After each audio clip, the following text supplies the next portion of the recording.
स्वपाको जल्पाको भवति मधुपाकोपमगिरा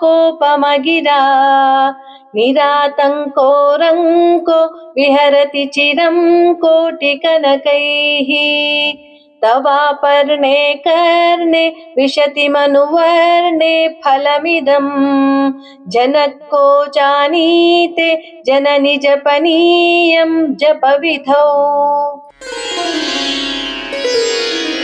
ಹೇ ಮಾತೆ, ಯಾರೇ ಆದರೂ ನಿನ್ನ ಗುಣಗಾನಗಳ ಒಂದು ಪದವನ್ನು ಕೇಳಿದರೆ ಸಾಕು, ಅದರ ಫಲವು ನೀಚ ವ್ಯಕ್ತಿಯೂ ಸಹ ಮಧುರವಾಗಿ ನಿನ್ನ ಗಾನವನ್ನು ಜೇನಿನಂತೆ ಮಾಡಿ ನಿಪುಣ ಮಾತುಗಾರನಾಗುತ್ತಾನೆ.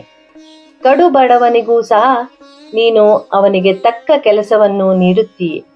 ಕೇವಲ ನಿನ್ನ ಗಾಯನದಲ್ಲಿನ ಒಂದು ಪದಕ್ಕೆ ಇಷ್ಟೊಂದು ಶಕ್ತಿ ಇದ್ದಲ್ಲಿ ನಿನ್ನ ಗಾಯನವನ್ನು ಸತತವಾಗಿ ಹಾಗೂ ಕ್ರಮಬದ್ಧವಾಗಿ ಮಾಡುವವರಿಗೆ ಯಾವ ಫಲವು ದೊರಕುತ್ತದೆಂಬುದನ್ನು ನಾವು ಊಹೆ ಮಾಡಲು ಅಸಾಧ್ಯ.